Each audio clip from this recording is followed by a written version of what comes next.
So, what if I told you there was a single text that claimed to have a blueprint for, well, everything? I'm not just talking about the creation of the universe, but the very structure of your mind, the repeating patterns of history, and even the ultimate purpose of your life. Today, we're going to crack open a really fascinating and ambitious work that tries to do just that, the Anand Sutram.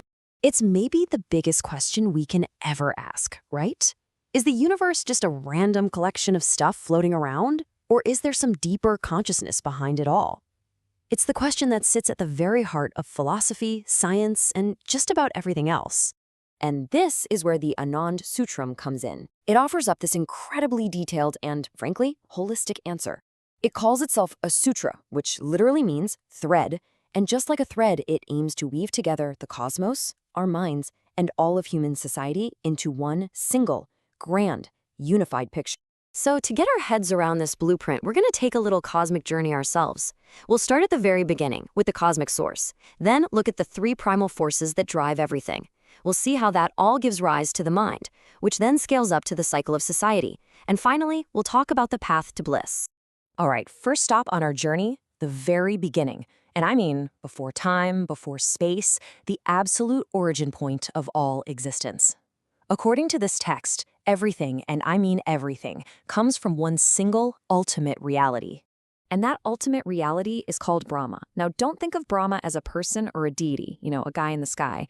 It's more like the absolute unified whole. It's the unsplit, singular consciousness that everything we see and everything we don't comes from. But how does one thing become everything? Well, the secret lies in its dual nature. On one side, you have Shiva, which is the principle of pure, still consciousness, the ultimate witness, just watching it all happen. And on the other side, you have Shakti, that's pure, dynamic energy, the creative force that actually builds the entire cosmos. So think of it like this. One is the silent observer, and the other is the cosmic artist.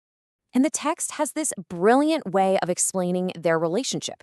It says they're like two sides of a single sheet of paper. You just can't have one without the other, right? It's impossible. Consciousness without energy is powerless. It can't do anything. And energy without consciousness is just blind, chaotic, and totally directionless. Together, they make up the complete reality of Brahma. Okay, so if Shiva is the witness and Shakti is the energy, what's the engine that actually drives creation forward? What gets the ball rolling? Well, the answer lies in three primal forces that come directly from Shakti, from that energy principle. These forces are called the gunas, and that name literally means binding principles. And that's the perfect description, because that's what they do. They take that raw energy and bind it into form, creating everything from a star in the sky to a thought in your head. They are, in a way, the cosmic DNA of the universe. These three forces are always in a constant dance. First, you've got Thomas, the static principle. Think of the stability and heaviness of a rock, or that feeling of inertia when you just can't get out of bed. Then there's Rajas, the principle of action and change. It's the energy of a raging river or a really passionate argument. And finally, you have Sattva, the principle of balance and pure clarity. It's that feeling of peace you get in meditation or the light of a sudden understanding. Everything in existence, from a whole planet to your mood right now, is just a unique blend of these three. Now, this is where it gets really personal. We're going to zoom way in from the vastness of the cosmos right into the intimacy of our own minds. Because according to the Sutram, the very same forces that create entire galaxies are the exact same forces that create you. So as this cosmic dance of the gunas continues, they start combining in more and more complex ways. And eventually, this process creates what the text calls chitta, or mind stuff. You can almost picture it like the raw clay from which the statue of the mind is sculpted. It's the very first bridge that connects the objective universe out there with our subjective experience in here. And out of this basic mind stuff, our sense of individuality starts to form, kind of in layers. First comes the aham tattva, which is basically the ego. That's the part of you that says, I do this, or I own that. It's your sense of being a separate person doing things. But if you go even deeper, you find the mahatattva. This is the pure I feeling. It's not about what you do, it's just that quiet, profound sense of I am. So you see, it's a journey from crude matter back towards pure consciousness. Okay, let's make a huge pivot. If those gunas and mentalities shape individuals, what happens when you scale that up to millions or even billions of people? Well, the Sutram argues they also shape entire societies on a massive scale. And this leads us to one of its most provocative theories, the law of the social cycle. Get this, the text argues that history isn't a straight line of constant progress. Nope. Instead, it's a repeating cycle. It claims that society naturally and inevitably rotates through 4 distinct ages, and each of those ages is defined by the dominant mindset or class that's calling the shots. The cycle starts with the Shudra age, the age of the laborer, where society is pretty disorganized. That gives way to the Kshatriya age, the age of the warrior, who uses strength and discipline to bring order. Then comes the Vipra age, ruled by intellectuals who control society through ideas, philosophies, and dogmas.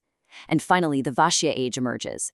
This is where merchants and capitalists take over, and the number one value in society becomes wealth and accumulation.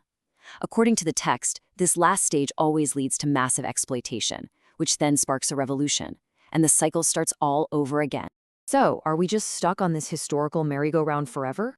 Well, the text introduces a really unique idea to help guide this cycle, the Sadvipra. Now, this isn't a social class, it's a type of person, a spiritual revolutionary, an enlightened leader. Their job is to stand at the calm center of the spinning wheel of history, working to make sure the transitions between ages are smooth and just, and fighting against exploitation wherever it pops. From the cosmos to the mind to society, we've covered a lot of ground. But the Sutram brings it all right back home to the individual. What is the ultimate point of this entire cosmic drama for you and for me? The text makes a really sharp distinction between 2 states that we often confuse. On one side, you have sukha. This is ordinary happiness. It's temporary, it's fleeting, and it totally depends on whether you get that job you want or if things are going your way. But on the other side, there is ananda, or bliss. This isn't an emotion. It's a permanent state of profound peace that is completely unshaken by life's constant ups and downs. And attaining that ananda, that is the ultimate goal. The whole purpose of human life in this view world is to consciously reverse that journey of creation, to move from all this complexity back to the simple source. It's all about transcending the push and pull of those gunas and the limitations of our little ego so we can merge our individual consciousness back into the infinite cosmic consciousness where it all began.